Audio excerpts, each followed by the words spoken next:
In this age of gender confusion, it's difficult to find advice you can trust to help protect your child from those who would seek to unduly influence them, setting them up to be manipulated and exploited. On Unmasking the Trans Movement, we discuss, educate, and deliver the info parents want and need to help their children, grandchildren, and even themselves. Welcome to Unmasking the Trans Movement. Now, here's your host, Brad Wilder.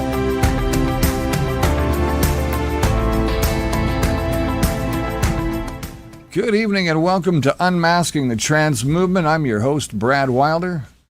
Good to have everybody with us tonight. John Euler is standing by along with our wonderful guest who is, well, been on the show before, but it's been a while since we've talked to this individual. And boy, I tell you what, there was a lot of good things that came out of our first couple of episodes we did with Alvin Lui.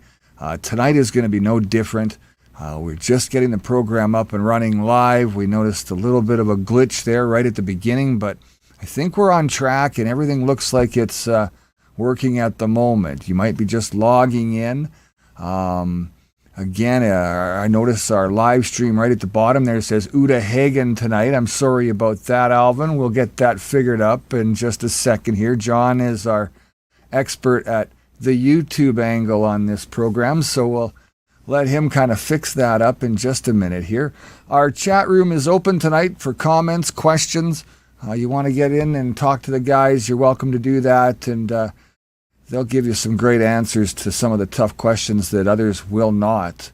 No boundaries, no limits. Let's get into a great show tonight. This is Unmasking the Trans Movement with John Euler. With that, let's bring in our two wonderful gentlemen right now, John and Alvin. Great to have you guys on the show. Thank you so much for being here. This is your long weekend down in the States, a Memorial Day, and you know what? We're up here in Canada. We're just getting into the beginning of summer. It's just starting to get to, temperatures where you can wear a t-shirt and shorts, but how's your weather looking down there for your Memorial Day long weekend?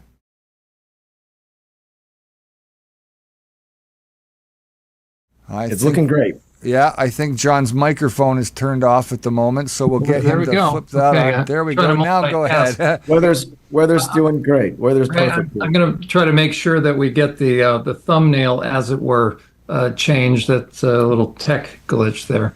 But Alvin Lui, welcome. You're a powerhouse. We're excited to have you.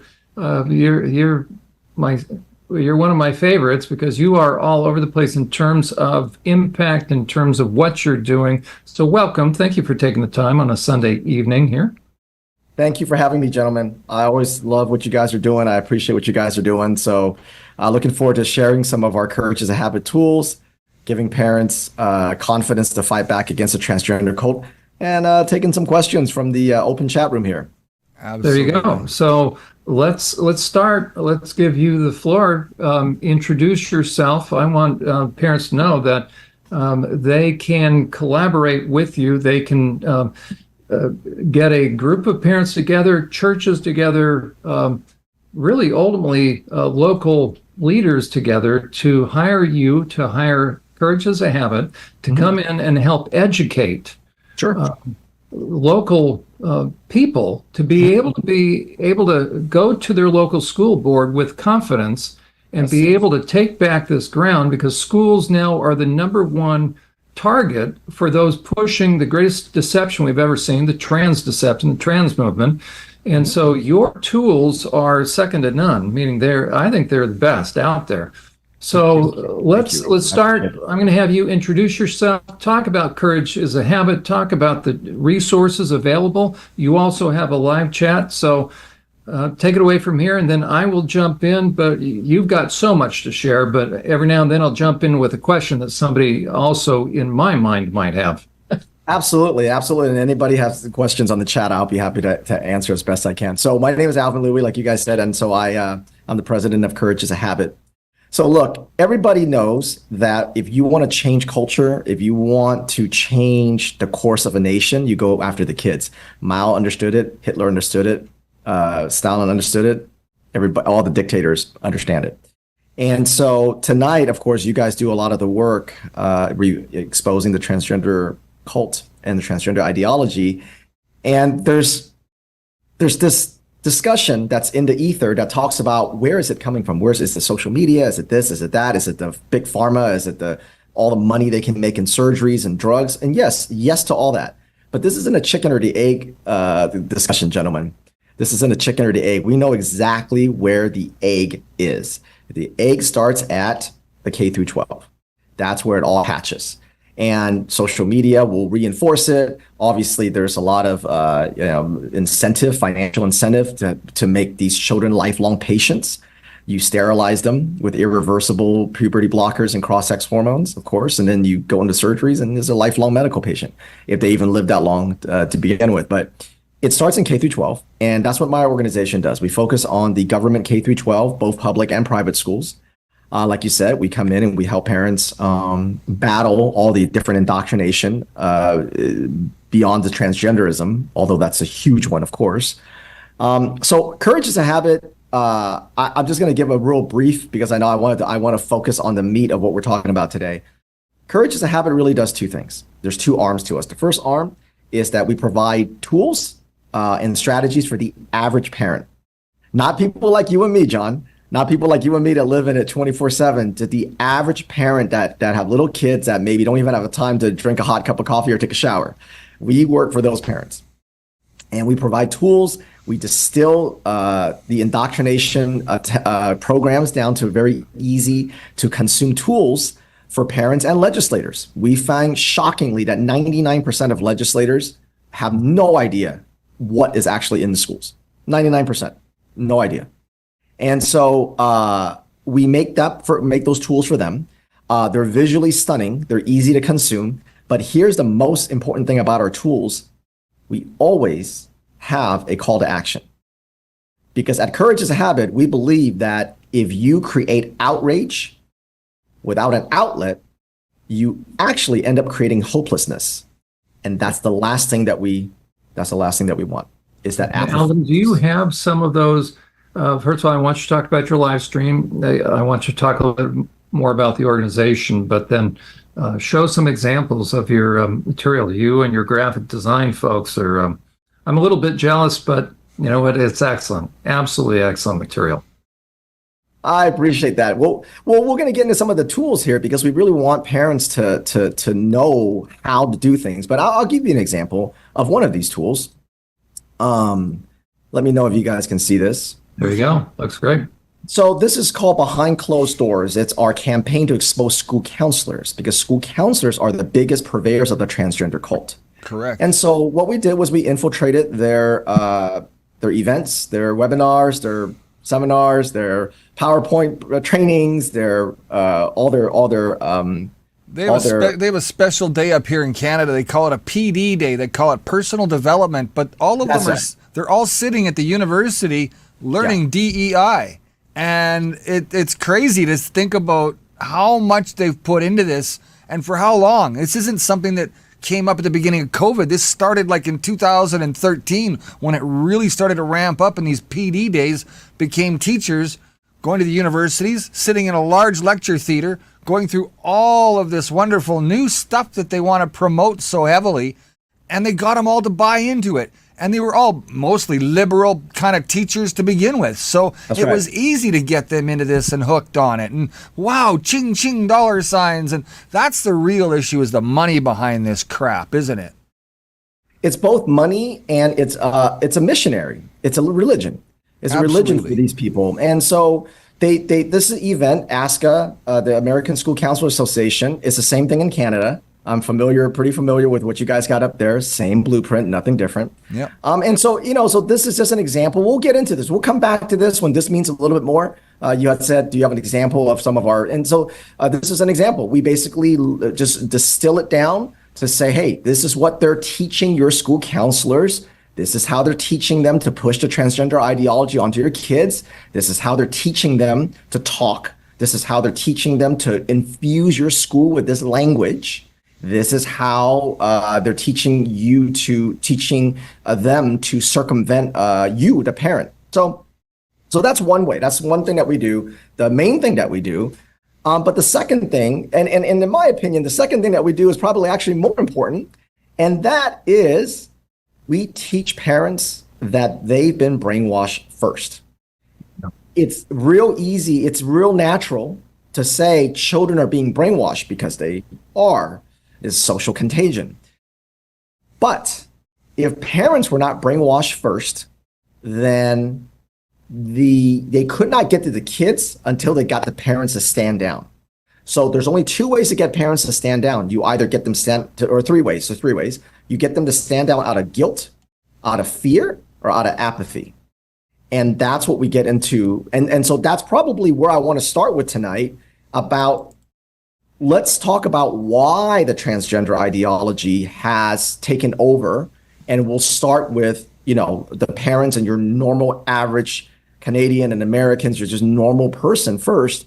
And we'll break that down. And I think if we can get people to understand that they've been brainwashed first, it'll be so much easier to push back on the transgender cult and all their emotional blackmail that you and I are quite familiar with. And that's excellent, Alvin. And that's exactly what parents need to understand. Nobody likes to believe they've been taken for a ride, that they've been brainwashed. But even when we tell them there's no such thing as trans, right? This thing's been going on for 20 years and they're shocked. So, parents sit down, buckle up. We need truth. Are we fair to say that parents have been accepting because they want to sort of, I guess, portray themselves as, hip and cool within their own families to try to say, hey, I understand and everything's okay and it's okay to be this way. And do you feel that way? Are they starting to ask questions, or are they just reeling it in? Like, are they pushing their kids? Are the parents now pushing their kids, or are they, really guiding their kids into it because they're trying to just be the hipster with their kid to say, I understand, I'm cool with it. I think. I would say that it's I would say that it's a mixed bag. It's not any one thing or the other. You have to understand that when you push a social contagion like this, where you're quite literally sterilizing and mutilating children, it is the greatest medical fraud of our time. And by the way, I want to talk about something before we get into that, Brad, about why, how the parents are falling for it. Let's just kind of start from the very core issue that I believe, at Courage is a Habit, we spend a ton of time on this. We spend a ton of time on this because I believe that if we can't get this part, everything else is less efficient. Not that it doesn't work, but our tools and what you guys do, what John talks about so well. I learn so much from John. Every time I need something, I go and try to peruse one of his things because I learned so much from him and because of his experience and his practice dealing with these sexual deviants. And so I believe that if we don't get this part right, that the Courage is a Habit tools, all of John's great content, it becomes less efficient. Not that it doesn't work, but it becomes less efficient. And here's what it is. We don't have an oppression problem in this country or in Canada. We have a chronic empathy problem.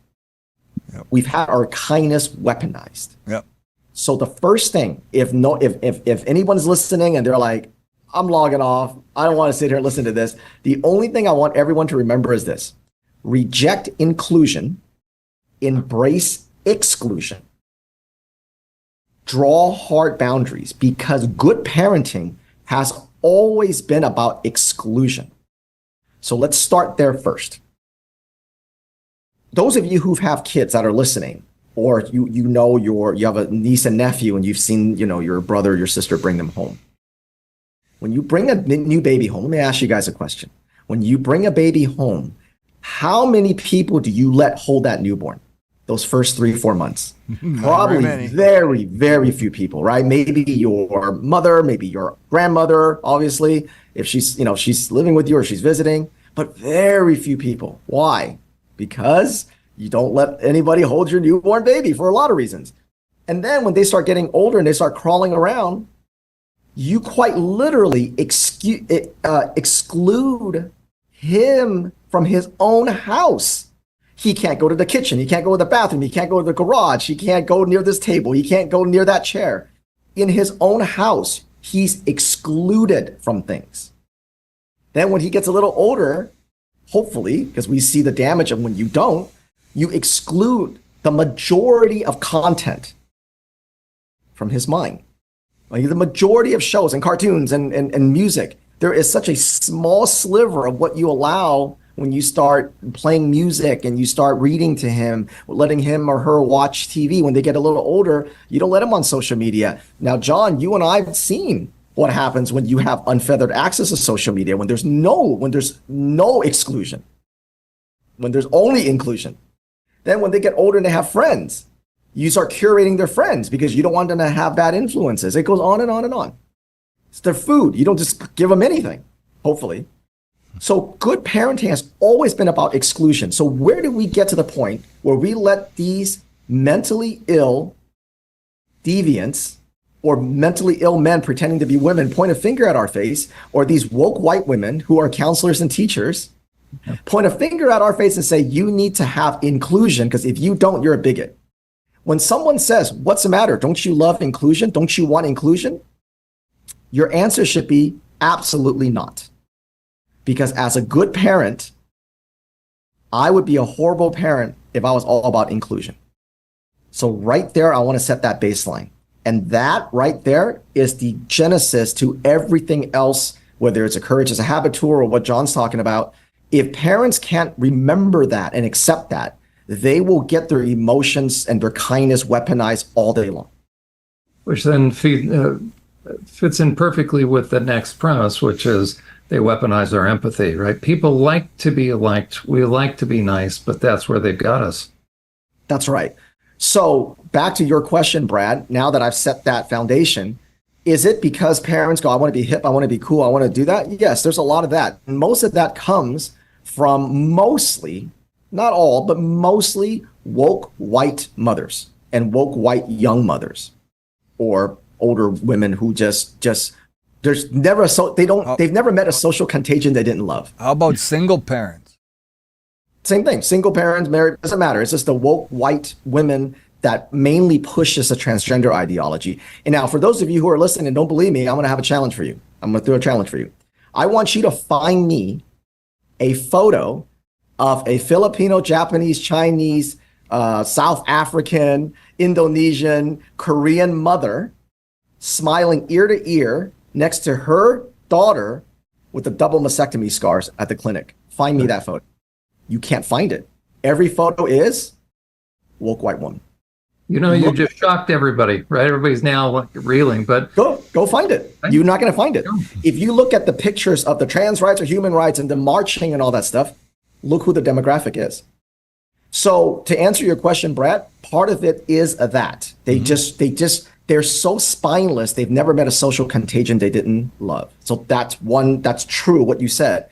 But there's also a whole other side to it, and that's a hell of a lot more devious, because the people that are pushing this is essentially just part of that critical race theory, critical consciousness. John, and it's what did you call that before? We've talked about this before on the show, and it was we came up with a new term for this.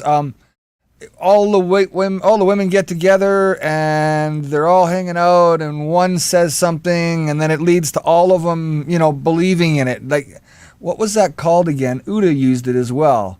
Social contagion. No, there was another word. Almost psychosis, quite frankly. Psychosis, yeah.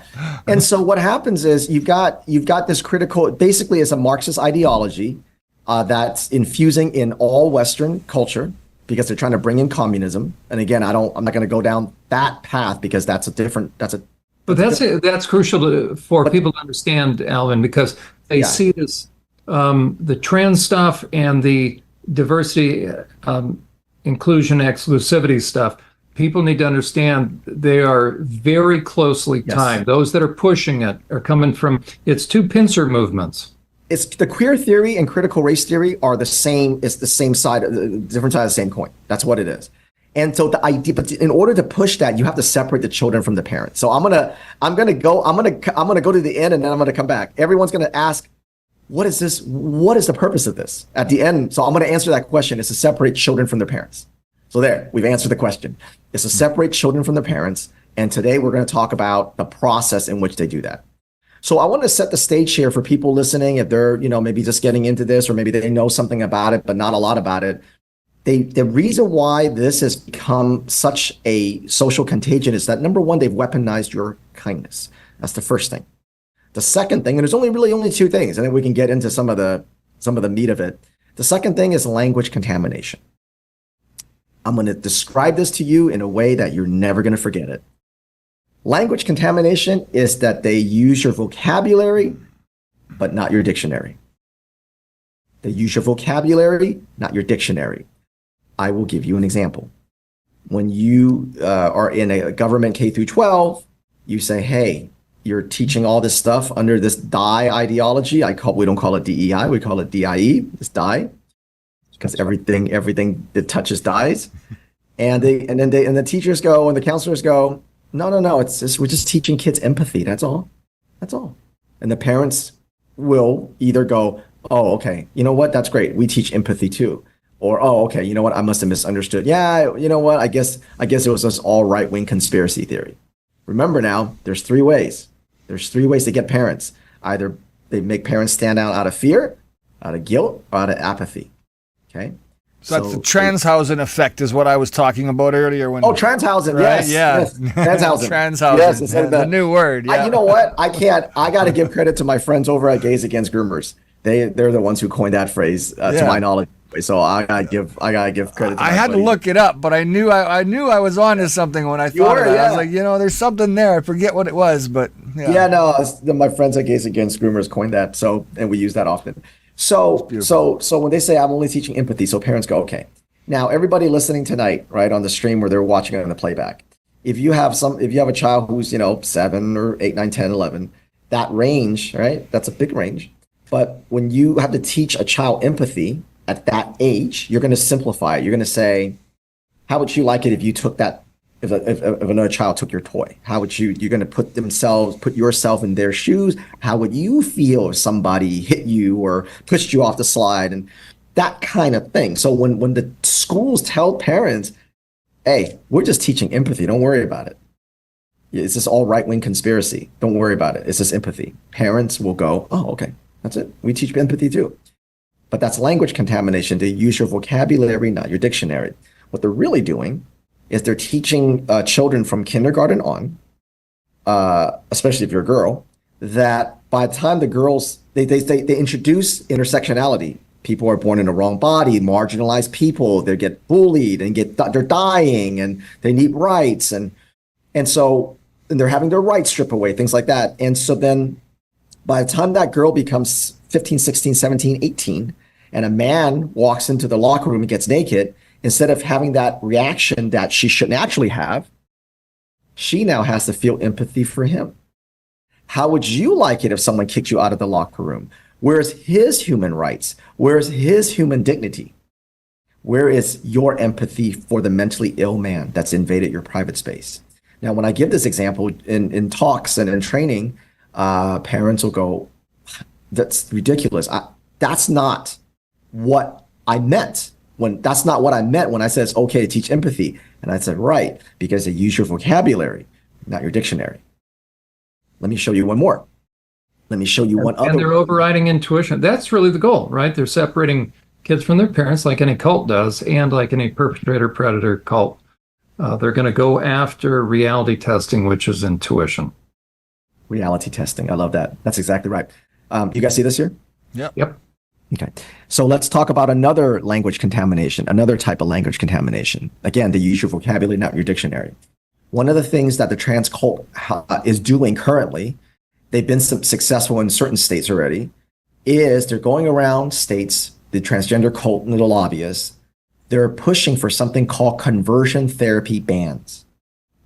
Now, for the majority of people, both in Canada and in America, when you hear the word conversion therapy, because you haven't heard it in quite some time, you have images of strapping a young gay boy, 10-year-old down and shocking them and praying the gay away and beating him and things like that.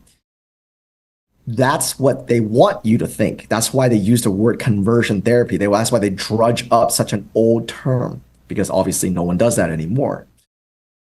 What they mean is when you have a conversion therapy ban in your state, it means that therapists, the ones who don't fall for the cult, who doesn't buy that there's such a thing as a trans child, are not allowed to dig deeper to find out why the child believes they're born in the wrong body, because there is no such thing as a trans child.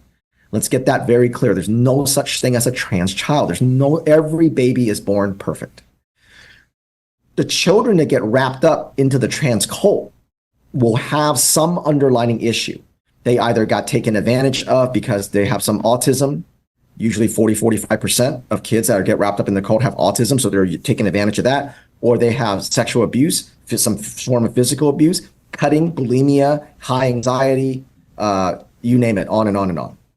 So the therapists are not allowed to go, let me find out what's going on. I'm going to tell you a story. This is from a therapist. She's older now, so she's probably retired at this point. But 20 years ago, a mom and a dad brought a 3-year-old boy to her office. And they said, he wants to be a girl. He wants to wear dresses. He wants to be a girl. It's 20 years ago, okay? So the therapist did what any good therapist would do. Go, okay, let's talk about what's going on. And so she spent a couple of sessions with him. Within 2 sessions, it came out that he just had a baby sister, but the baby sister was born with a life-threatening defect. And both parents were spending a ton of time in the hospital because the baby girl, her sister, was still in the hospital trying to fight for her life. This sweet 3-year-old boy, who's had undivided attention from his parents up until literally a second ago, thought that his parents started spending all this time with his baby sister because they loved her more because she's a girl. So he thought that if he was a girl, then he would get his parents back attention and love again. Of course, the therapist, right, she understood it, brought the parents back in, told them that. Parents felt, of course, horribly guilty, but you can't blame them at the time. They're trying to save the life of their little baby girl. They're not thinking this. And then they, of course, made adjustments where one of them would spend time with him more and stuff like that. And boom, gone. She told this story and said, if I was a therapist today, I would not be allowed to dig into that. I would say you have to call them by a different name, put them in dresses, and in a few years, put them on puberty blockers.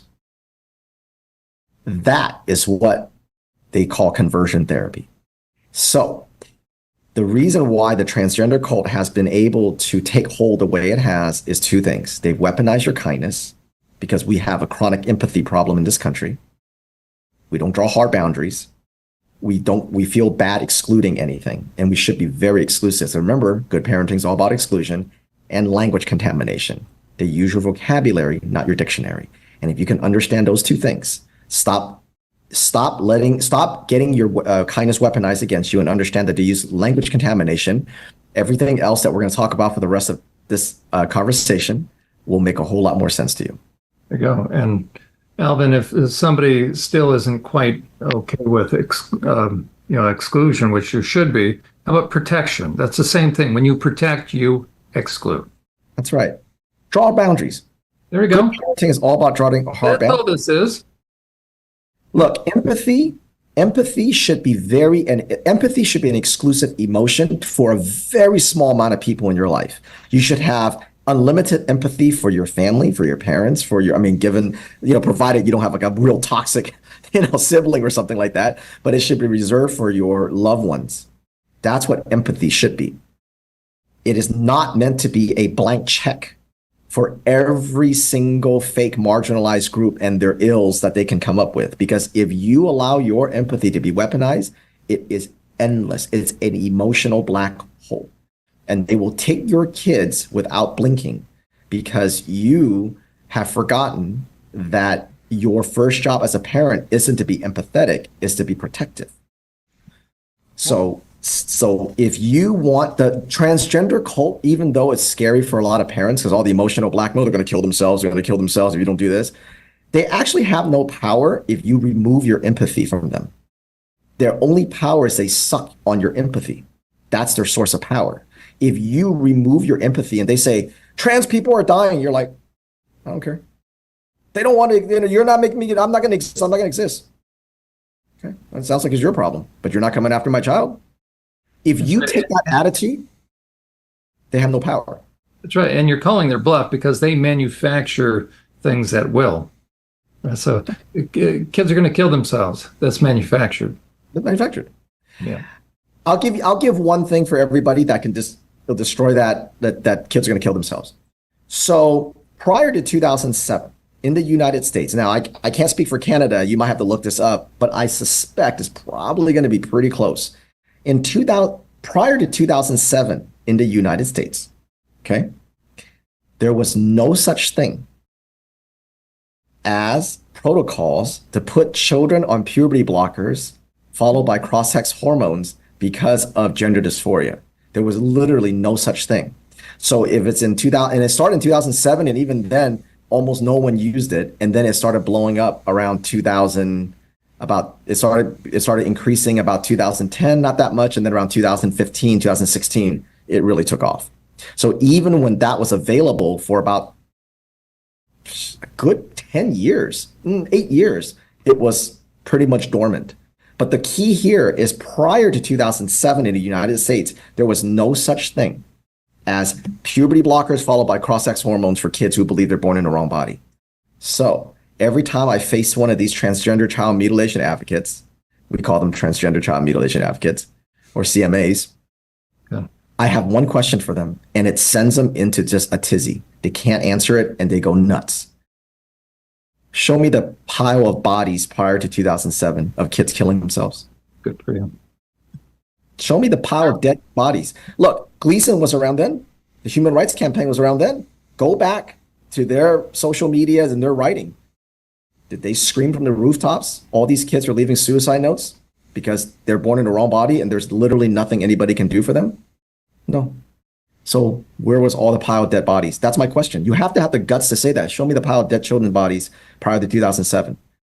And Alvin, I can tell you as a therapist of 30 years, there is not one case that myself and my colleagues who worked with very severely emotionally disturbed kids, 0 cases.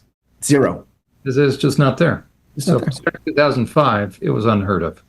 That's right. You know, and guys, again, we coming up about the halfway mark here of the show tonight. I just want to make sure we acknowledge some of the people that are actually watching tonight online with us. I think we should say hello to them and thank them for being here. Dan Kleinman is with us.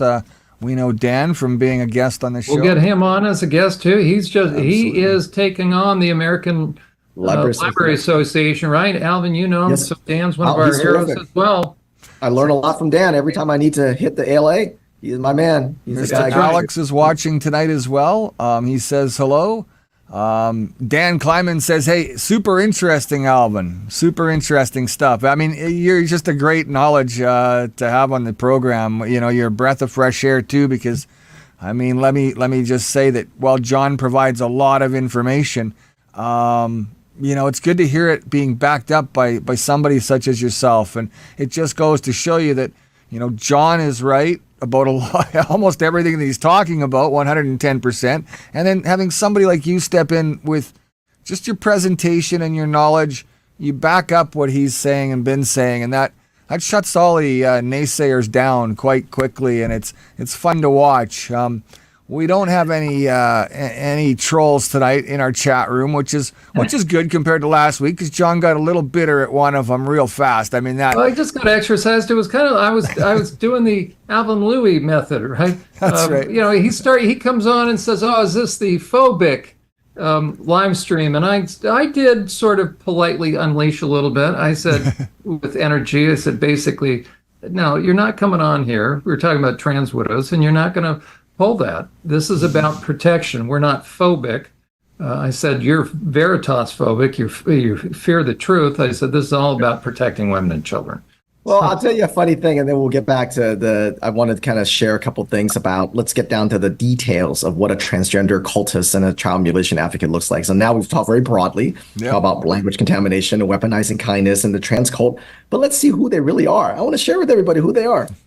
But but speaking of who they are, at this point, I've lost count at this point. I think we might have offered this maybe 100 times. Maybe if it's not 100 times, we're pretty close. Maybe 80, 85 times. Every time we meet one of these CMAs and they said it's not happening, children not getting surgeries, It takes a long time to, that's another lie, right? We'll talk about some lies that they do. It takes a long time before they're prescribed puberty blockers. John, you and I know it takes like an hour, right? One meeting for 1 hour. I challenged them to a one-on-one live stream. One-on-one live stream. Basically said, you can share your screen. I'll share my screen. You come on, defend your love for trans and kids and saying, tell me it's not happening. Tell me it's not happening. Tell me it's not happening here. And then let's see what happens. I've had literally 0 people. They mouth off. And the moment we challenge them, off they run. So they can't stand up to it. They can't do it live because they know it. They know they're lying. Spot on. And I'll make this offer now to anybody that's following you guys. I know you guys have your haters. If anybody says, you know what, he's lying, this is not happening in kids, we're not keeping secrets from parents, we're not transing kids, we're not doing that, drop us a DM at or drop us an email at team@courageisahabit.org and say, hey, I'd like to get on with Alvin, one-on-one, live stream, no pre-recording, audio, video, and I'm going to prove him wrong. I'm throwing that out there again. I promise I'll give you time to talk. Hey, listen, I'll go on your whoever. I've even said you guys host it. You host it as long as in good faith you let me share my screen and don't cut me off. 100%. It doesn't matter. I can do it anywhere, anytime. I can do it live anywhere. I don't care if you have a doctor's degree after the name. I don't care if you have a PhD. I don't care what you have in your title. If you tell me this is not happening or this is scientifically good for kids, I'll bury you. I don't care what. So there's another offer, right? If anybody wants to try to prove that this is beneficial to kids, that this is real, let's do it. I know who we got to invite right now. Let's talk about the DSM-5. Well, you guys are welcome any day of the week to come on, and we'll canter. Come on, what are you, chicken shit? You guys got your trolls. So let's look at some of these guys. Let's have some fun and look at some of these guys. All right, let's look at some of these. Who these transgender child mutilation people are, right? They love this stuff, you know? They love this stuff. So let's take a look, okay? All right. Here's a recent one that we just got. This guy here, you guys see him? We do. Yeah, okay. Here he is, right? His, here he is. This is his X account, FGX195, okay? We just picked him up literally I think we revealed this a couple days ago. He's probably, by the way, because in his name it says R.I.P. Grizzlies. That probably means he's a furry as well. Probably, yeah. So he's fully the whole thing fully supports the transgender ideology, 100%. Parental rights don't exist. Children are people, not your personal property. The idea that you think you're entitled to know every little thing about another person who has agency and exists by themselves is deeply concerning and kind of why they do it like this. He's talking about this was in response to a few mothers that were talking about keeping men out of female sports. And Alvin, the kind of guy that would say that is exactly what comes out of mouths of pre-arrested sex offenders and even after they've been arrested. Spot on. So there he is, right? So here you go. Again, fully in support. He loves empathy. He loves empathy, loves inclusion. Because think about it. What did I say earlier? Good parenting is always about drawing it to be exclusive, drawing hard boundaries, being protective, because you want to protect your kids from people like this guy. But look at him. Children are not your property. You don't have to know every little thing about another person. He loves exclusion. This is a man who loves exclusion and inclusion. He loves inclusion. He loves equity. He loves empathy for parents. He loves secrets. He loves secrets. Yep. If she's 13, her right to choose where she goes will quite likely supersede her father's alleged parental rights, which actually aren't existing. The child's rights and welfare is paramount, and everything is structured around that. A child's rights mean a child can consent. To him, child rights mean child can consent to any sexual decisions. There we go. That's what he means. And then, John, you know this now. You know this better than I do in terms of the people that you've treated and dealt with, and that's what they mean when they say child's rights. If she's 13, she should be old enough to go where she wants to go. There are kids who are 13 that still believe in Santa Claus. Yeah. Alvin, the new term is mature child. Right? Or Really? mature, I haven't heard of that. Tell me about that. I haven't heard that. It's a mature minor. Yeah, and that's Really? out of the pedophiles' mouths as well. So, but that's what's being floated now. That's the newest term. Mature minor. Yeah, making bodily decisions. I haven't come across that yet. Yeah. Mature minor. Is that like young adult? There we go. Right? Young adult? Unbelievable. Poor kid. Parents sue Wisconsin school for letting children change pronouns without consent. Now, of course, in the United States and like in Canada, schools are keeping secrets from parents. And if you're in the United States, let me tell you, it's all 50 states. So there's no such thing as a blue or red. This is all, I live in a red state, I'm okay. School counselors are keeping secrets from parents whether you're in a red or blue state. Okay? They're doing it. Now, your state might not have a law that says they can, but they're trained to do it. They're missionaries and they're trained to do it. If you're in a blue state and they have the law that passes that says they can do it, it makes it harder for you to sue them. But in a red state, they're doing it anyway. Okay? So please, everybody, don't, it's not a red or blue thing. Okay? They're doing it no matter where you are. I can show it to you. If you don't believe me, if you live in a red state, I'll show it to you. I'll show it to you where it is in your school and how they're doing it. Anyway, so this is not, again, today, this is very common. Poor kid. Welcome to the US where parental rights are paramount over a young person's human rights. Again, language contamination. What you think is human rights and human dignity is not what this guy's talking about, this pedophile's talking about. So human rights, that's another, anytime you hear someone say human rights, chances are today, I'm not saying 20 years ago, I don't know about 20 years ago, but today, what they truly mean is children should have sexual agency. That's the human rights. There you go. Here's another one. This guy was saying there's no porn in schools. There's no porn in schools. And this mother said, stop lying. I love how you've covered up the personal area there with his picture. So yeah, it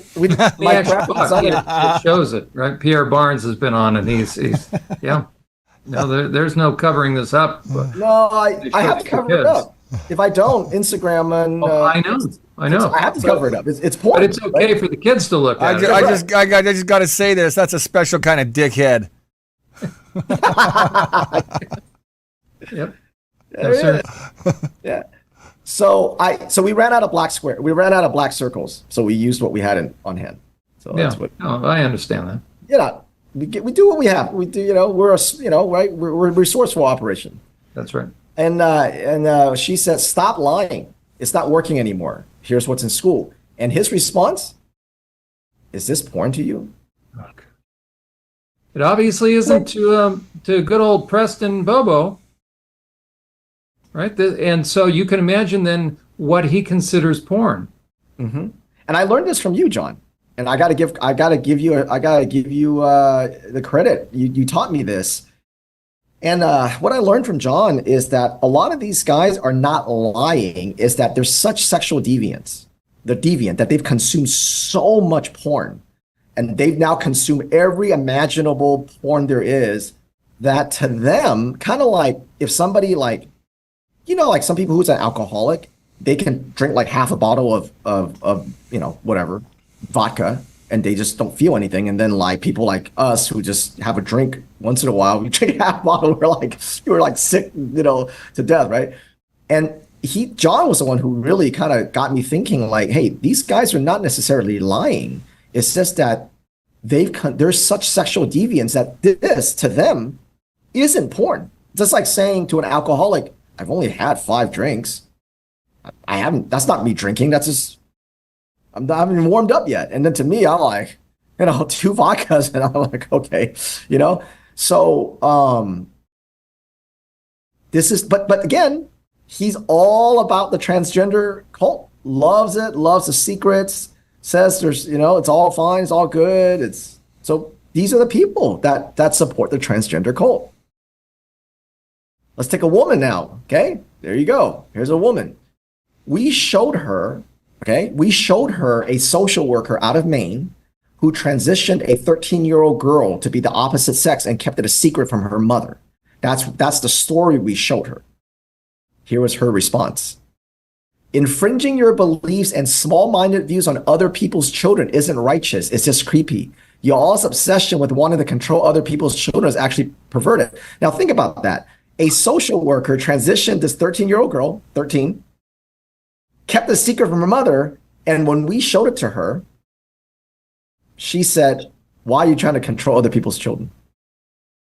And then when pressed further, the question is, why didn't the child feel comfortable talking to their mother? Because it's the mother that's the problem. That's what the transgender cult is. That's what these people are. Now, remember, when we first encounter her, she's all about inclusion and empathy, and it's just kindness. Well, we know she was lying, so we basically gave her the story and said, tell us your thoughts on this. And then the truth comes out. Because again, she's using language contamination. But in order to expose her, we didn't argue with her on inclusion and empathy and kindness. We just showed her and let her expose herself.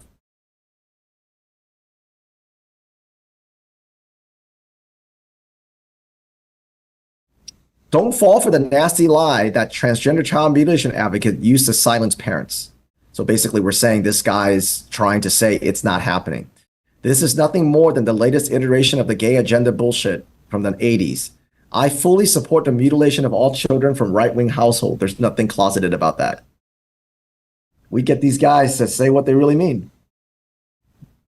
Wow, that's pretty out there. This is from Instagram. Yeah.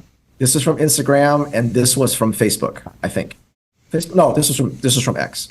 So is there any like, I guess, legal issues at this point with any of these guys? Do we have any kind of criminal case here against any of these people that are talking this way and doing anything?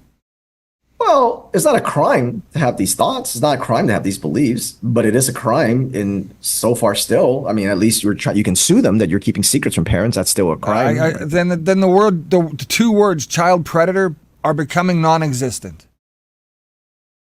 They're trying to. They're trying to make it non-existent. There is no such thing as a child predator any longer, is what they'd love you all to believe. Yeah? Yeah. Oh, yeah. Oh, yeah. I mean, if they want to language contaminate that out of their way, absolutely. They would love to do that. So that's why they're trying to change for pedophile. The other thing is we don't just have the, the counselors involved in helping, provide this grooming. School librarians now, and that's what you're getting at there with those books. Those are the books that are in the school libraries. They love sexualizing and indoctrinating kids. Dan Kleiman is, the first guy to mention that in our chat room tonight, to say, hey, they love it. Absolutely. They love it. Absolutely. Well, the ALA is 100% from top to bottom completely taken over by Marxists. Their president literally is a self-proclaimed Marxist. So they're done. They're completely done, just like ASCA from top to bottom. So a lot of these organizations that formerly were just, in schools that, your nice old librarian, your nice guidance counselor, those are all up and down, completely taken over. And it's all about the transgender ideology, all about critical race theory. And obviously Dan, can break them down any day of the week. So let me give like I said earlier, I don't want to just drop this, load of bad news on parents and not have any outlet. So let's spend some time talking about what parents can do. Let's give them some offense. Let's do that. There you go. So I'm going to start small to big. Okay. So here are, I want to teach parents that these transgender cultists, these child mutilation advocates, they are, I call them, they're a mile wide, but an inch deep. I love it. They talk a big game, but when you dig a little further, they're cowards. They're all cowards. Alvin, good for you. I really want to reemphasize that, whether they have PhD or whatever they have behind their name. Yep. Right? What you just said is so true, and so you're going to continue to equip parents to go toe-to-toe with these people. Absolutely. Whether on school boards or not. So this is crucial. Say it again. You can't say that enough. The transgender cultists and child mutilation advocates are a mile wide and an inch deep. There you go. They talk a lot. They mouth off a lot, but when you dig and push back and you don't let your kindness be weaponized, they fold like crazy. Yeah. I'll tell you a story that made me laugh so hard that just happened literally like today's Sunday, right? It happened like Friday. So My friend Colin Wright, he's a evolutionary biologist that got canceled out of his profession, and now he writes for that. He's great. Everybody should go look him up. Swipe right with the W on X. Anyway, so he had been going back and forth with this pediatrician. Okay, now this is a pediatrician. Complete transgender cultist, complete transgender, it doesn't matter, puberty blockers, the whole thing, right? Sterilizing kids, pediatrician. Continue to say that Colin isn't a real expert, not a doctor, right? So this is what Colin and some of his friends did. Oh, and then Colin challenged him to a live debate, to a debate. And the guy basically said, you're just trying to grift. You're just trying to make money off this live debate, because you're not a real expert. So what they did was they said, all right, we're going to start a GoFundMe page, and we're going to have people donate. Okay. And then after a certain time, we're going to say, okay, this is whatever money we raise, 1,000, 2,000, 5,000, 7,000, whatever. We're going to give you this money, and you can donate it to the children, but you have to pick a children's hospital. Pick a children's hospital of your choice. Now, quite likely, this guy's going to go pick a children's hospital that actually does the puberty blockers and maybe even the surgeries. But they were willing to do that to prove that they just want the debate. Okay. So now the guy's stuck. You can't say he's grifting. You can't say he's making money. They're literally raising money for him to give to a children's hospital of his choice. I think Colin might have did this on a Wednesday or something like that. By Friday, they had $18,000 in this GoFundMe. J.K. Rowling donated $5,000 to watch this debate. And you know what? This coward pediatrician that couldn't, talk so much crap, he shut his X account down and made it private. They are a mile wide and an inch deep. He could not stop talking, and when he had nowhere else to go, he shut his account down. There you go. That's beautiful. So let's talk about this.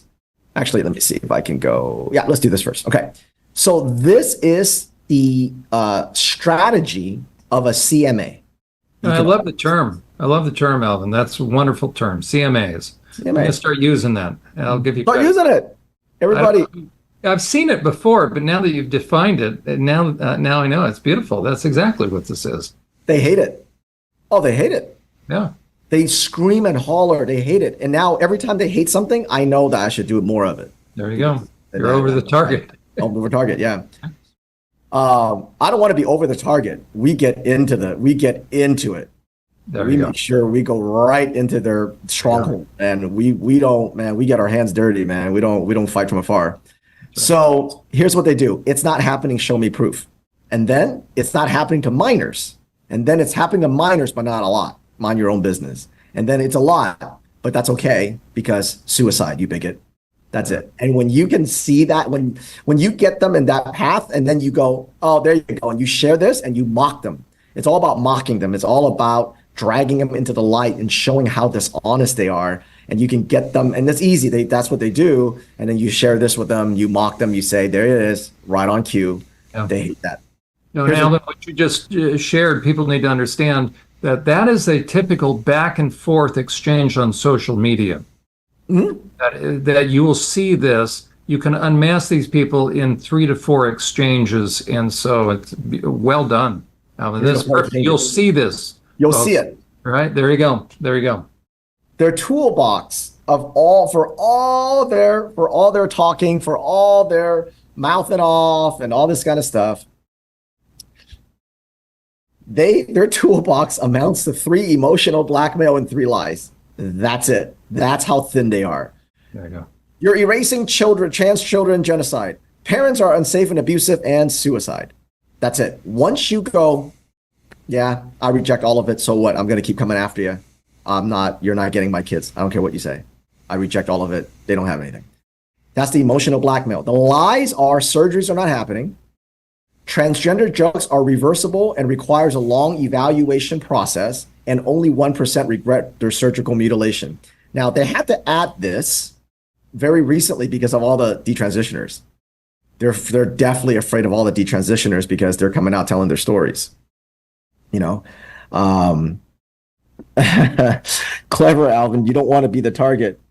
That's right. I'll tell you this right now. already are. Right. Oh, As a matter of I'll tell you fact, right Alvin, now. let me tell people where that 1% came from because I finally found it.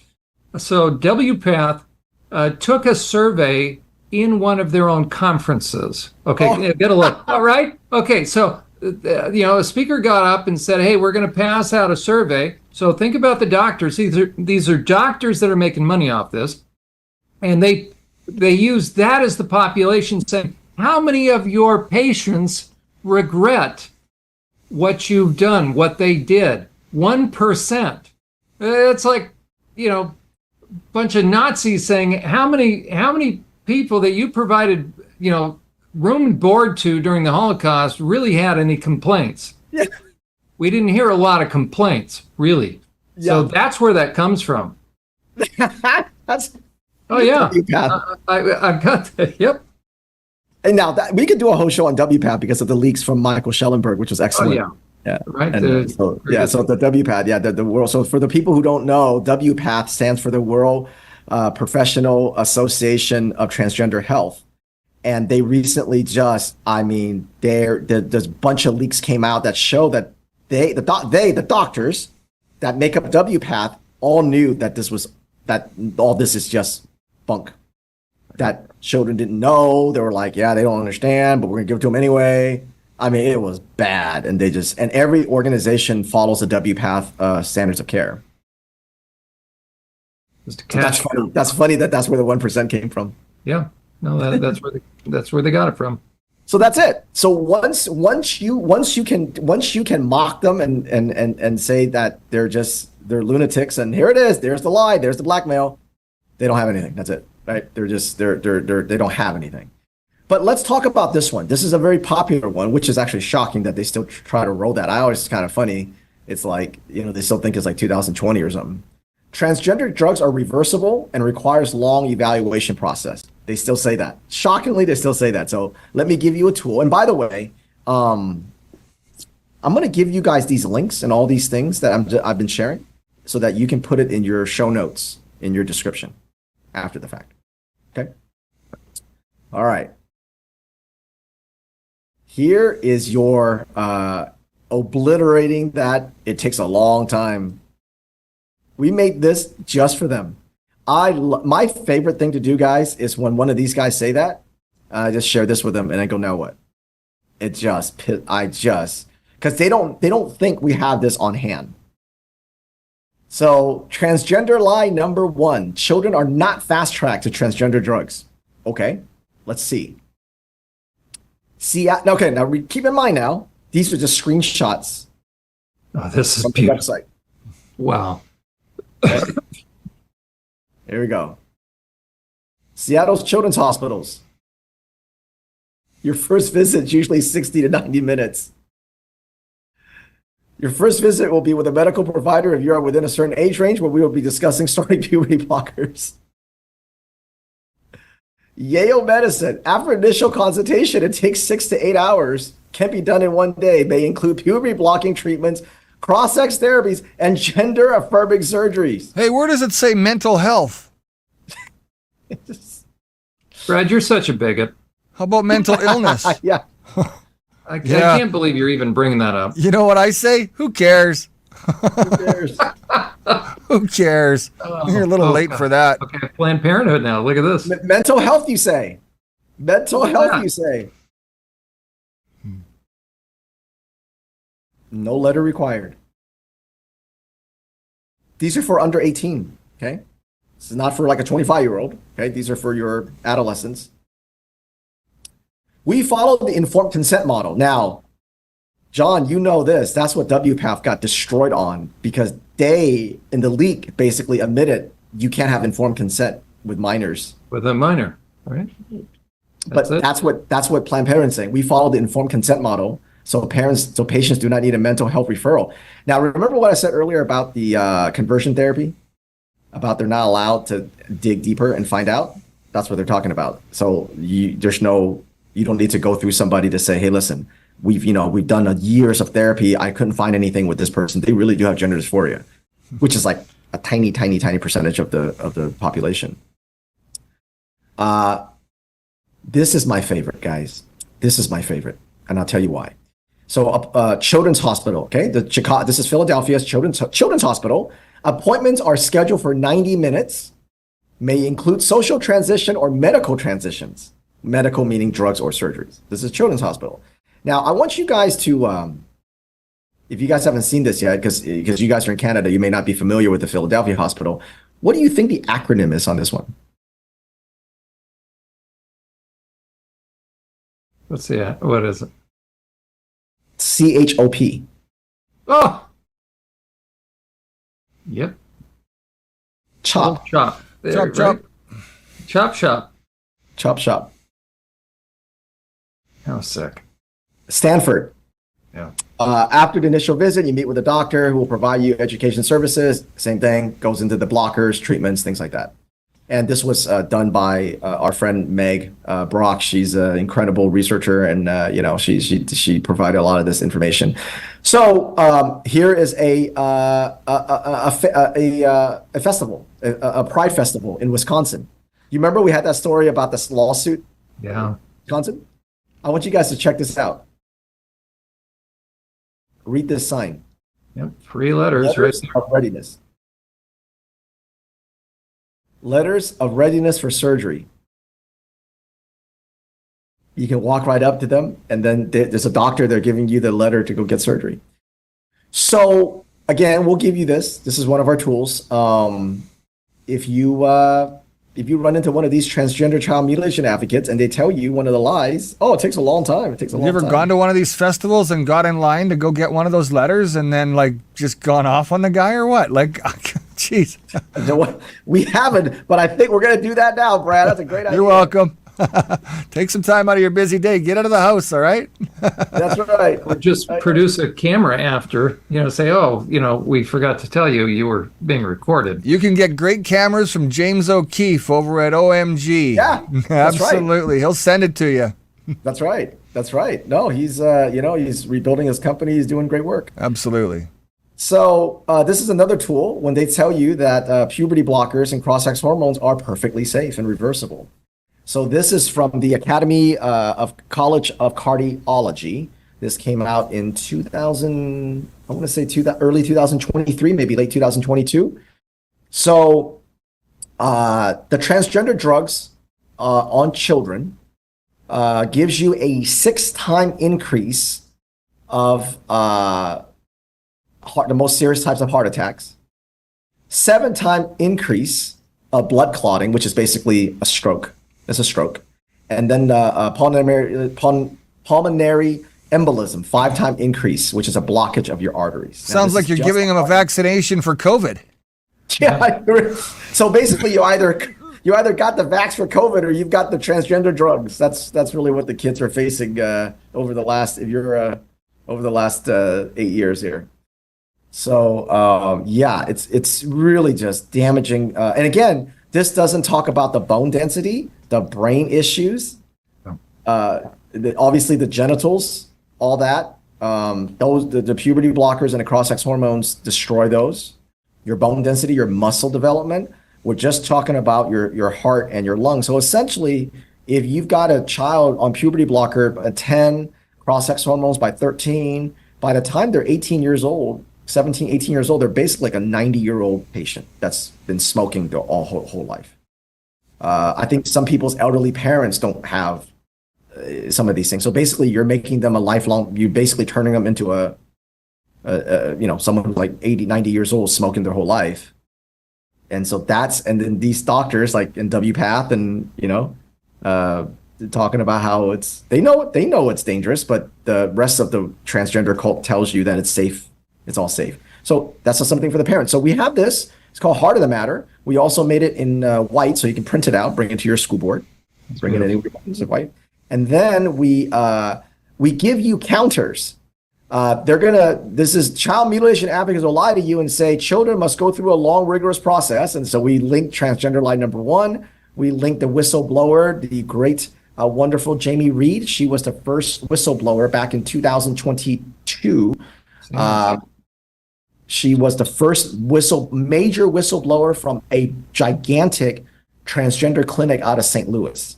And her affidavit as to what was going on there was incredible. So anytime that one of these transgender child mutilation advocates try to counter you here, we gave you or try to say this is not true, we gave you the counters to that.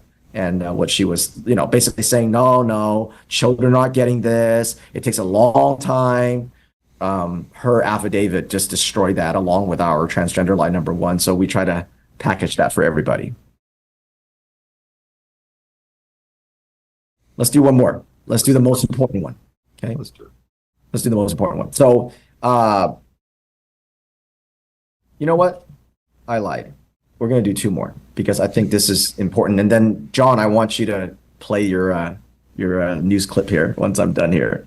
Public safety clip. The clip. Yeah, I've got a couple of things that I've got to ask yet before we even wrap up the show tonight. Let's do it. Let's finish this off first. Let's do it. Yep. So the first thing I want you guys to understand, for people to understand, is that one of the ways that, the way that they get it into schools is they call everything mental health. So don't fall for that, okay? Everything, the mental health. Again, when John and I talk about mental health, when John, Brad, and I talk about mental health, we talk about actually mental health, someone who's like clinically insane. What they talk about mental health is parents are abusing their child, their home is emotionally abusive, and it's hurting their mental health. If you don't believe in transgenderism, if you don't believe that a child's right to consent sexually, like that guy, there's no such thing as parental rights. You don't believe men should be in men should be in women's sports. You don't believe in defunding the police. You don't believe in 9-month abortions or abortions at all. You don't believe in reparations. So all these really radical Marxist ideology, if you don't believe in that, then you have poor mental health. So when schools say they're spending money on increasing mental health programs, what they mean is that they're increasing programs to make kids believe this. And what they're going to do, not what they're going to do, what they are doing is they're using the mental health language contamination to separate children from their parents. If you don't believe that your daughter Jane is really Joe, then you're abusive and you're unsafe. And it's a mentally and emotionally abusive household. So that's one thing. In some states like California, then you can have your child removed. They can take your child away. Absolutely. There's several states that you can do that now. That's right. So parents need to understand how serious this is. So the best tool that I can give anytime I come on any of these conversations, the best tool I can give anybody is this page right here. Okay. And I'm going to narrow it down for you. This is from your website. This is from a website. This is courageasahabit.org/counselors. Okay. And I mean, so basically, it's, you just go to courageasahabit.org, click on school counselors. And this is our campaign, okay, to expose school counselors. And, you can see that we've got, several parts here. Their certification exams, we've got those to show you how they're trained. We've got stranger danger, which gives you 4 strategies every parent can use. We've got the different behind closed doors talking about what they talk about in their events. We explain something called RAMP, okay? How they're pushing this transgender ideology into your schools, how they're using mental health, how they're using the MTSS, which is the multi-tier system of support. System of support. And so how they're doing all those things. But here's the most important thing, folks. Here's the most important thing. Can you guys see this? If I click on this? Correct. The parental rights 3-day notice? Yep. At the end of every single one of those is this opt-out form right here that our attorney wrote. We've used this from all across. In fact, you know what? I got to tell you, I got to brag a little bit about, my team here. It's this behind closed doors has been used in 4 different countries at this point, including Canada. So it's been modified and, used. This is so that parents turn into the school and say, my child is not to have any meetings with mental health professionals at school, formal or informal, informal meetings without my presence or consent. See, parents, when you send your child to a swim class or a violin class or a gymnastics class, what do? You get reviews. You ask your sister, your brother, you go on Facebook and you read reviews from other parents or whatever you do. You vet your dentist, don't you? Of course you do. You're good parents. These transgender activists disguised as mental health professionals, you didn't vet them. You don't know their credentials. Nobody's reviewed them. There is zero reason why these people should be talking to your children about anything about their life because you haven't vet them. You vet a gymnastics class harder than these people trying to mess with your child's mental and emotional health. So use this as one per child, at least in the United States. I'm assuming the same thing for Canada. It's one per child, and we want you to turn it in every year, and we want you to keep on top of them. I skipped a letter. I phoned at school. I talked to the counselor. I said, stay away from my kid. Number one. Number two, I phoned the principal, told the principal, if the counselor goes near my kid, you're going to deal with me. It's that simple. I mean, I like your letter. I like your letter, but the letter was not my goal. I mean, my goal was to give it to him face to face. You want to do that. You want to do that. But the reason why you want to turn this in is, at least in the United States, because it's a government school, it can be FOIA'd for class action lawsuits. Oh, yeah. See, accountability isn't part of our vocabulary yet up here in Canada. We're still trying to just fight the laws that Justin Trudeau has implemented here. I know. That being said, diagnosing and discussing mental illness is something that they're not allowed to do. They have to continue to focus on everything that we're discussing here tonight instead, and it's just sickening and sad.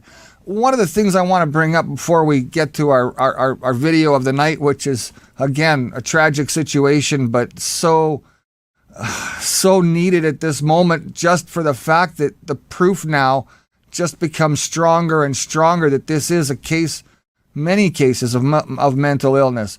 I want to talk quickly and ask the question of, here in the province that I live in, which is Manitoba, we've had a school counselor who's been fired from her job, removed from her position as school trustee. Now, when that happened, they have to bring in another trustee. The vote's about to happen on June the 6th.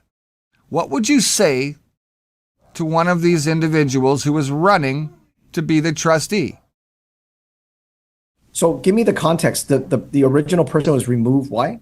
Oh, they were posting memes about, God, religion, a man is a man, X is X, Y is Y, that sort of stuff, right? And they were reprimanded. Radical stuff. Yeah. Truly radical, right? Wow. Man can't get pregnant, that kind of thing? Yeah. But nonetheless, what would you say to the counselor or the person who wants to become that trustee next? I would say you have to be sure you make courage a habit, because they're going to come at you, and you can't fold because they call you a bigot or a transphobe. You're going up 1 against 13. Yeah. That's the way it was before. They were able to push that one out. Now they're looking for a replacement. They're looking for somebody that's like-minded, I'm sure. But, we've, as the opposition said, that we would replace that individual with somebody that we like. We're in charge here. We're the parents. And we're not willing to take no for an answer. So, June 6th will tell a tale. But I've got one of these individuals who's running for school trustee coming over to the studio later this week. And it just makes me think of, what am I going to say to this individual? The standardized thing is you should sneak in under the radar, because if you open your mouth too much now, you're going to get caught. And once you get caught, they're just going to rifle you right out the door, just like they did to the last person.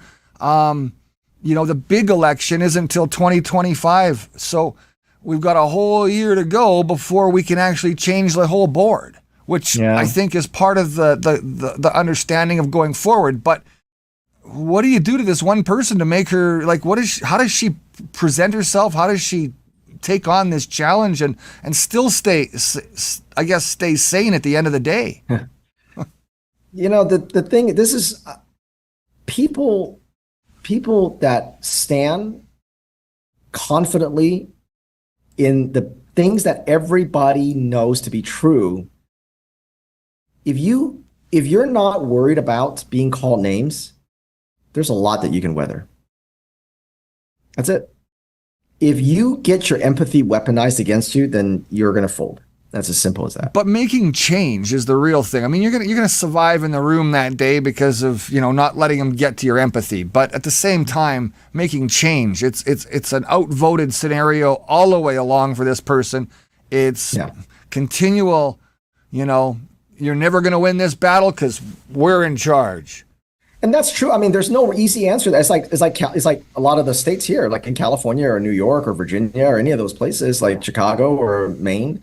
Or Illinois or Maine. I mean, it's the same thing. You can't compromise because that's how we got here in the first place. So you're not going to solve the problem by going with the same answer or the same strategy that got us to this problem.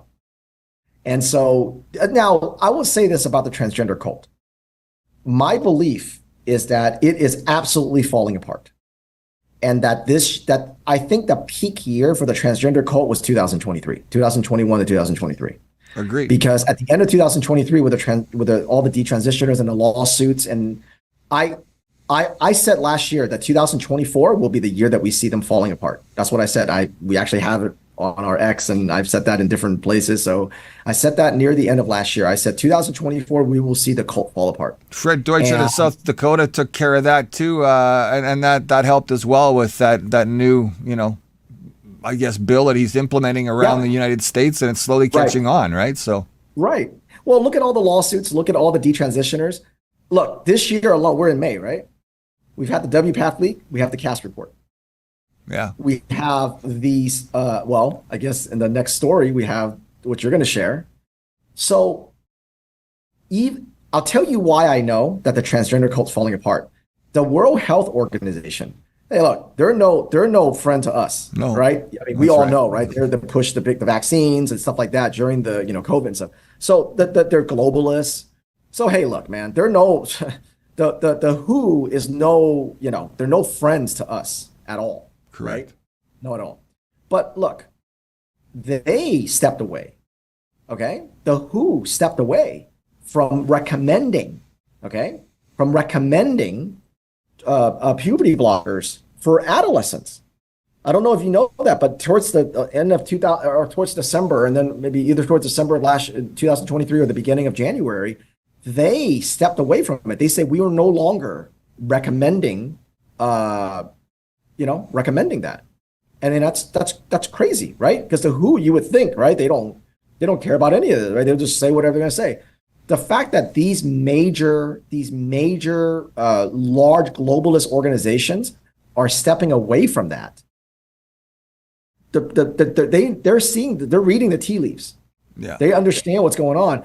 But the bottom feeders, these morons at the American Academy of Pediatrics, these low-level, CMAs, they haven't gotten the memo yet. And when it all falls apart, and then all the major big organizations, insurance companies start pulling back, they're going to be left holding the bag.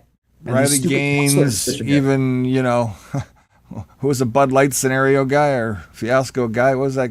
Right. The Bud Light treatment, the Target treatment. That's right. So the writing's on the wall for them, because you know what it is?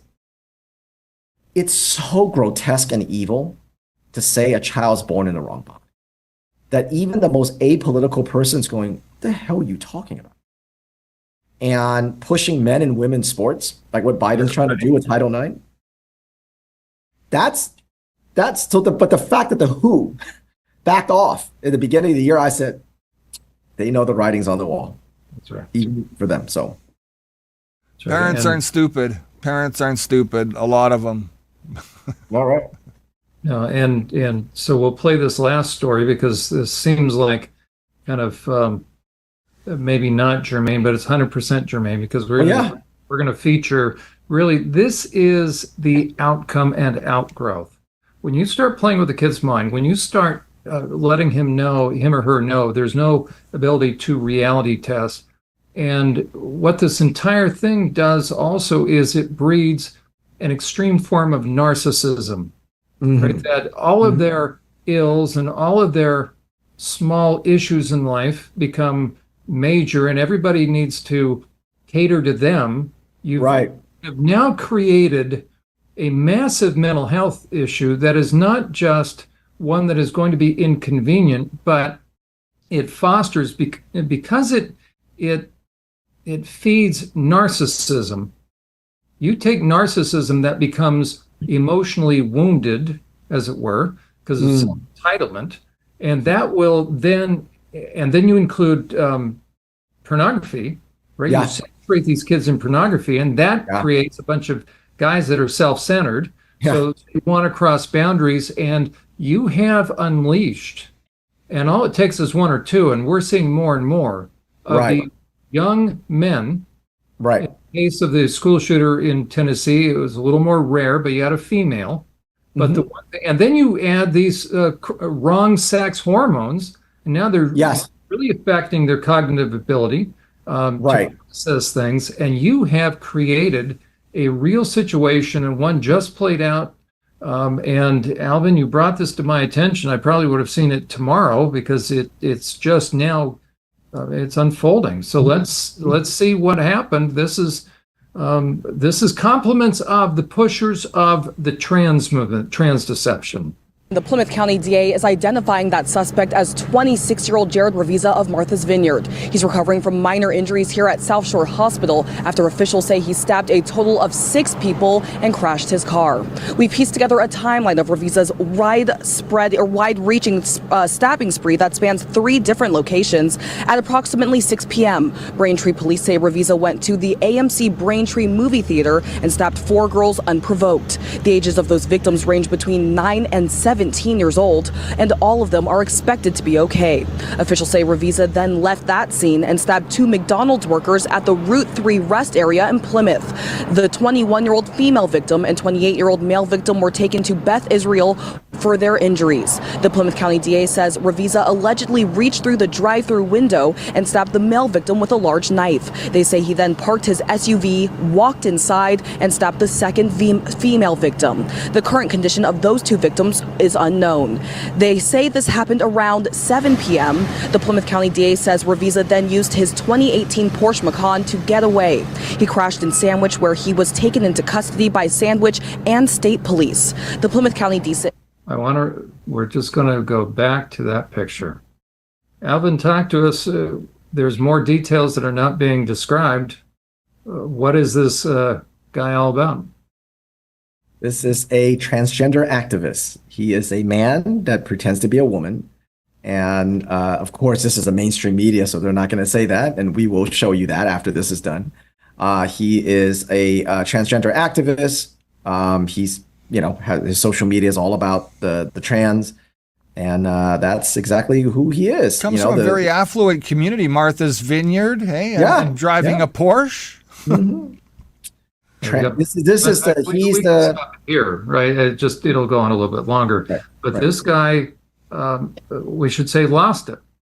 Now the question is what went through his mind, but certainly there's enough precipitating factors in the trans movement and the fact that he was a trans activist and walked into a movie theater, and apparently he just randomly selected some kids. So this has now become, it always has been, but now it's manifesting itself. This is a real public safety issue now. Absolutely. And he goes by she, her pronouns, of course. So this is, it's here. So this is here. Let's. There we go. There we go. Good for you. So there you go. Right. So this is Yep. Let's see where. Yeah, there's more. Like there are pictures coming. Completely more pictures of him coming now out on X, because the other social media will bury this. Okay, they will bury this because it's not. They blocked it. It's not convenient. It's inconvenient. It's inconvenient. It's the inconvenient truth. I mean, how many more There he is. There's his How many more Instagram. shootings, school shootings, and now stabbings do we need to Yeah. experience before So we? he's a she. This is his Instagram. Right, there's a guy. This is a guy. Yeah, this is his Instagram. So he's all about the trans ideology, dress like a girl, all that. Hey, right there, right there. Look at the middle one, the mouth with the tongue. Yeah. These guys are saturated in pornography, and pornography creates not just self-entitlement, but deviance and a dark malevolence toward women. Oh yeah, yeah. So he stabbed mostly girls or mostly Okay, teenagers. and then we got the satanic symbol as he's on the keyboard. As a matter of fact, in the picture next to him. So the satanic theme fits in a lot, with this. These kids just So it was disgusting. highly sexualized, this thing. Yeah, he went into a theater and literally just randomly stabbed a bunch of kids. Yeah. They're between 9 and 17, and I think it was like 3 of them were girls. One of them was a boy. So I mean, I can make the additional case because there's satanic stuff. Mm-hmm. Maybe he opened his life up to very dark influences. Oh, absolutely. Right? Looked a lot more heavy set in that picture where he was arrested compared to these pictures here. So Yeah. again, there's the depression setting in, the weight gain from probably the blockers and all the other drugs that they're on. Right. Yep. There you go. This is your diversity, inclusion, equity. It's just about empathy, guys. Don't worry about it. It's just about inclusion. It's just about kindness. What don't you want? It's just don't you want? They just want to live. They just want to exist. It's the emotional blackmail. So let's go back to the beginning. What I said, the first thing I said, they only can back parents up. It's all about parents. It's all about putting the parents down, getting them to stand down, either out of fear. Oh, your child gonna kill themselves. You better let her do it. She's gonna kill herself. Guilt. What's the matter? Don't you want inclusion? You're killing trans kids by being a bigot, or apathy. Don't worry about it. It's just about empathy. That's all. And Alvin, and here's a question. What were the warning signs that people ignored because nobody wanted to ask hard questions? The day before this happened, Okay. this guy goes on a murderous rampage.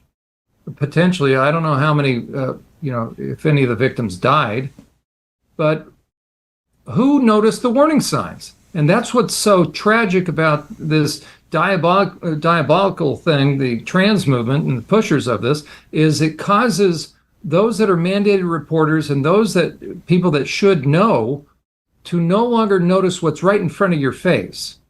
Because you can't say it. You're a bigot. So now, right, everybody kept their mouth shut and it was building, and now people are paying the price for this diabolical, scheme, quite frankly.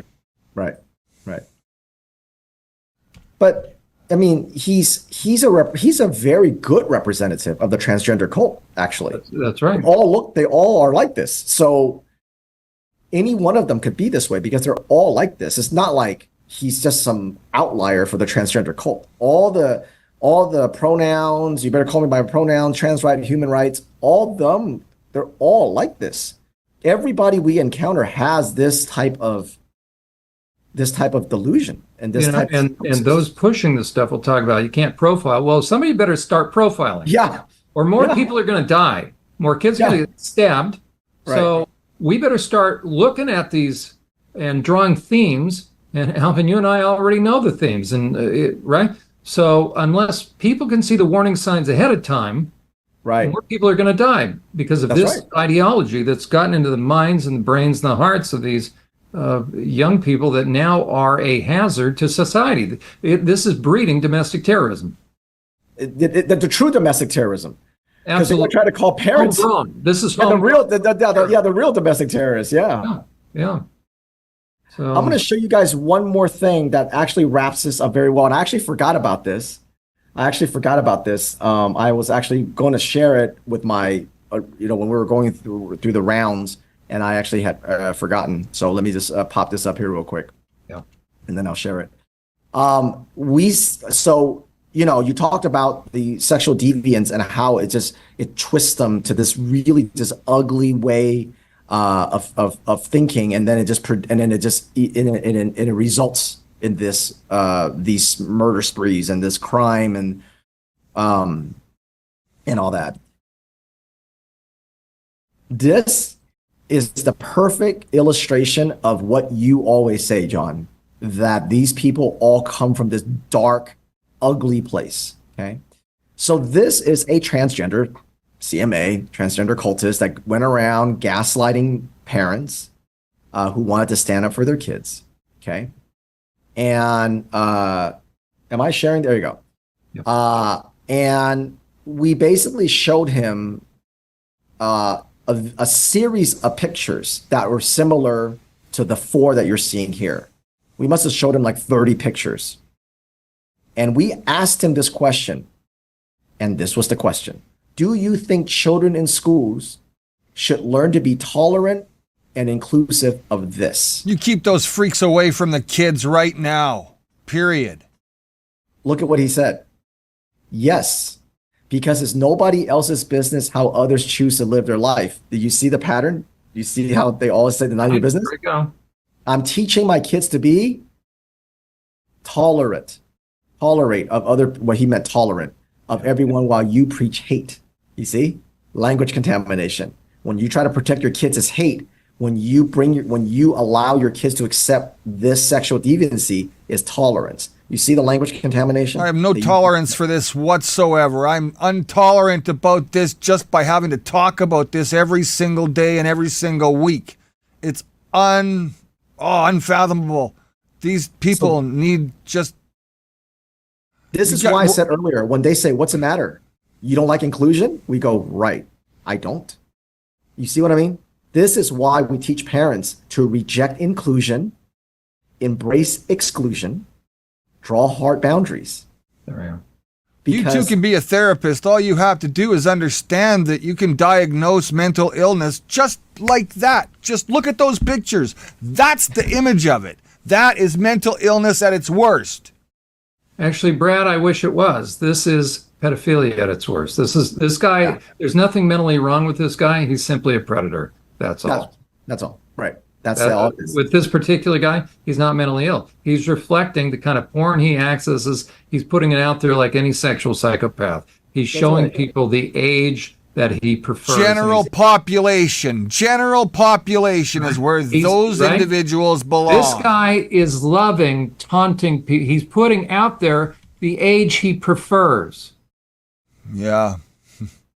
So this guy, he's changed his, if you look him up on X, he's changed his name like 4 times, 5 times because he didn't want they're masters at having these little sock puppet accounts. Yeah. But he went around trying to gaslight a bunch of parents, mostly moms. And so we came in and bodied him a little bit, embarrassed him, kind of strung him up, and, made him step into all our traps. That's right. And then we basically got him we showed him this and said, don't be a coward. Just say it. What do you think? Do you think children should be this way? And then he said that. And so we go, there you go. That's all we needed. Thank you. Because everything he said before that was about, it's all fake. It's nonsense. It's right wing. It's conspiracy. You're just teaching kids to hate. And so we really wanted a visual of what this guy really wanted kids to be inclusive of. There you go. And we got him so strung up. He just basically got mad and said, yeah, this is what you guys are preaching hate. And so sometimes you just have to show parents, you asked me earlier, Brad, how do you, when you're just kind of 1 against 13, 1 against 12 or whatever, how do you get your point across? Sometimes you just have to show it. And that's the thing that Courage is a Habit, we do very well. My small team here, they do a great job of getting the right facts and presenting the right visuals. And we just tell a story, we just tell the story and let people decide for themselves. But when you see this, you don't need me to commentary on this. We asked him this question. This is what he said. This is the kind of people that support the trans cult. This is the kind of people that calls you're hateful and that you should be tolerant. So we just want parents to understand that your empathy and your kindness need to be reserved for a very small amount of people in your life. And that these people in your schools and in politics, trying to weaponize your empathy, really what they're trying to do is they're trying to separate your kids from you. Look, you can go after the school boards, you can go after the principals, but realistically what needs to happen here, in my opinion, again, you might reinforce this, Alvin, is those pack meetings where we have parents talking to other parents all about the direction that the school is headed in, whether it's with the curriculum or whether it's with the extra things that go along every year at the school. PAC seems to be a good place to start. That's one of the things that I try to tell parents all the time is you keep going after the school trustees and the superintendent and the principal, but look, the only way we're going to get people to rally here is to go and start talking to other parents and bringing parents into the group to develop that strength in numbers. Is that something fair to say? Absolutely, it is. One of the things that I read, I wish I could remember it. Usually, I'm pretty good about giving credit, so I wish I could remember where I read it. They said the most important person to speak up is not the first one; it's the second one. Because usually people that speak up first, it's kind of in their nature, to kind of just have that. And that's hard because that's rare. That's a very rare nature. But the second person goes, you know what? I do agree with John. There's no such thing as a trans child. And then that makes it easier for the third, fourth, and fifth person. So the first person that speaks up, the time between the first and second person is a long time. But the time between the second and third is shorter. And the time between the third and fourth. So the time between the second person and the fifth person that speaks up is short. So, but it's that second person that says, so John's the first person that speaks up, no such thing as a trans child. And then he gets all this hate, right? And everyone's like, oh, I better not, because if I speak up, I'm going to be like John. That's why they do it, because they want to make John as example. But as John stands strong, the second person, me, I go, you know what? I agree with John. Then the most important person is the second person. Gets that ball rolling, right? Brad. You just got to get other parents involved. And this is why we create what we create. We give you the opt-out form. Don't just have one. You don't just turn in the opt-out form for your child. You get 5 other families to do it. You get 10 other families to do it. Yeah. But we're giving you these offensive tools so that you don't have to go, I don't know what to do. I don't know what to say. We're giving you these things. So when someone says, oh, the puberty blockers takes a long time, you guys are just bigots and you're lying. Don't just have one person share the transgender lie number one, right? All the hospitals have 6 people share it with him.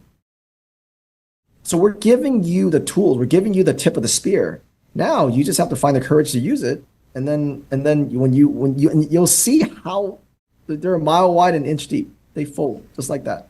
Yeah. Just push back. I want to encourage parents, any parent that's listening to us, either live or live stream, or any good person.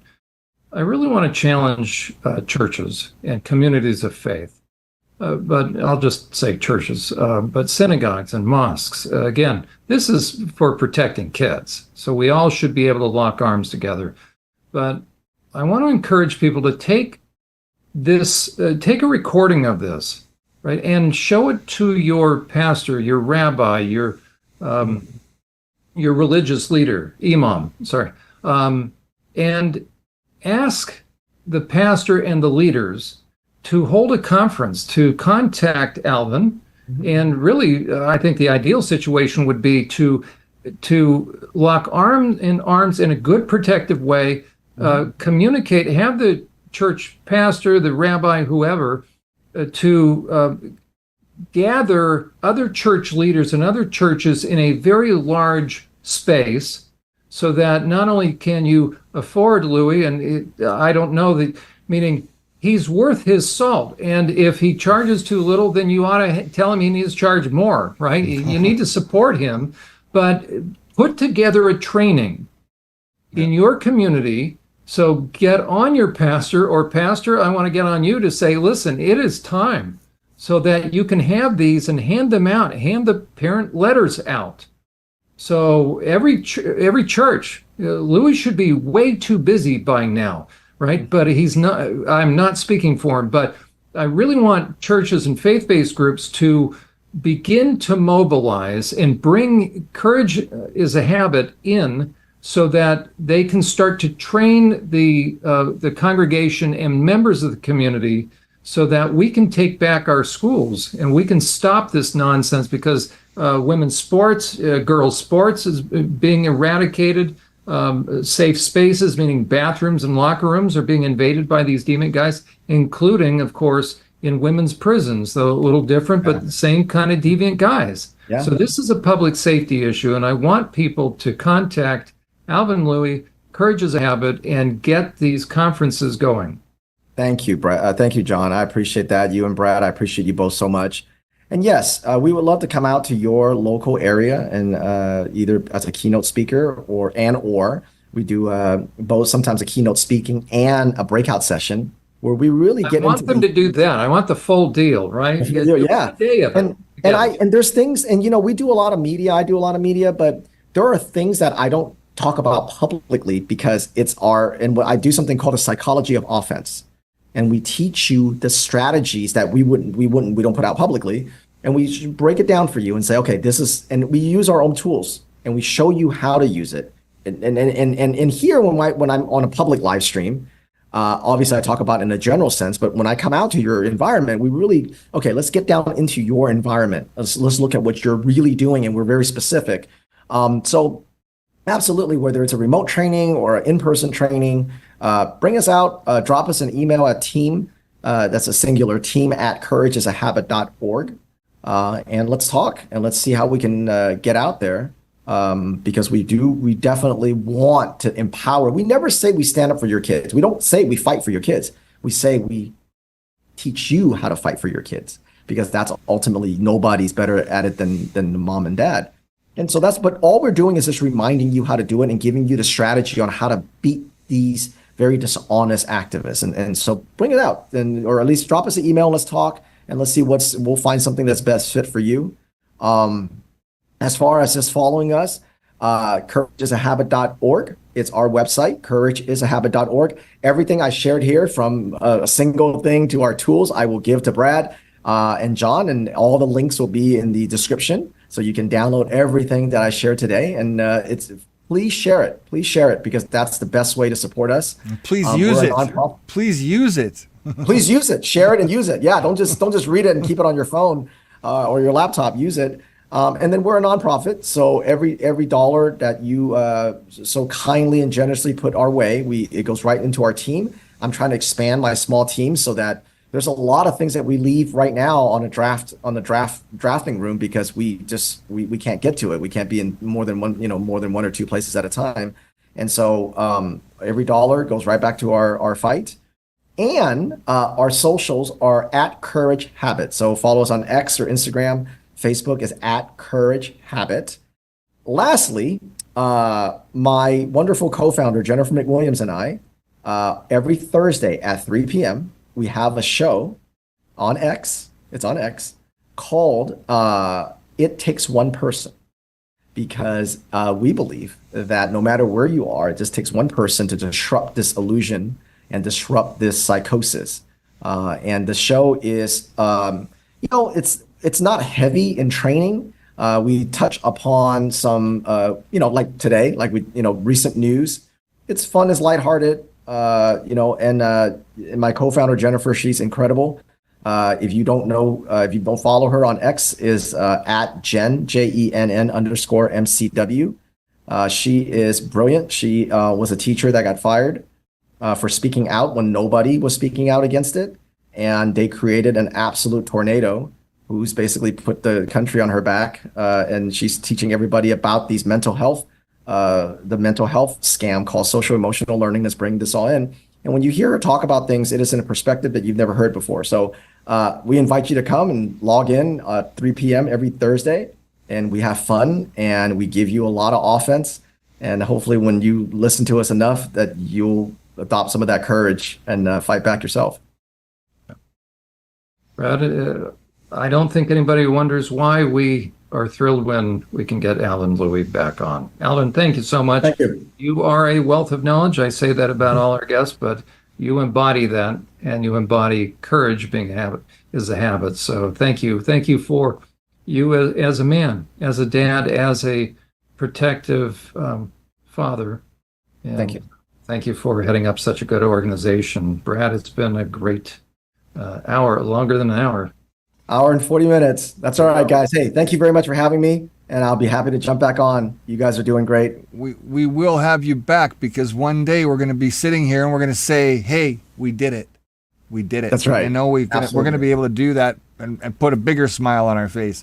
I want to thank all of our guests tonight. Alvin, you're just fantastic. You're a breath of fresh air and a spot of hope, and you provide parents and even broadcasters and even other therapists with a whole lot of what's the word I'm looking for? I'll say courage, as well as I guess confidence moving forward to do the right thing and to stand up and challenge this all. I want to thank Dan Kleiman for being online tonight in our chat room tonight. Pretty Weird Duck was here, as well. Sandra Marr. I see him putting up the X handles. I did, yeah. And my friend, appreciate it. And Sandra Marr was here tonight. It looks like Mr. Alex was here as well. So we appreciate everybody who's been online with us this evening, and we look forward to doing another episode for you next Sunday night. Another guest getting ready to come next Sunday. John, who have we got lined up for next week? We have Tracy Shannon, so another trans widow. Tracy's been through the ringer, and she was out ahead of the curve, letting people know how these deviant men, deviant husbands, once they start getting into women's underwear and cross-dressing, they do such damage. So we'll be talking to women again, giving them hope that they can draw boundaries and not have to be subjected to that. Thank you, everybody, for being here. Thank you for attending. We'll see you next week. This is Unmasking the Trans Movement with John Euler. I'm Brad Wilder. Till next time, remember, it's not our kids' fight. It's our fight. We'll see you soon.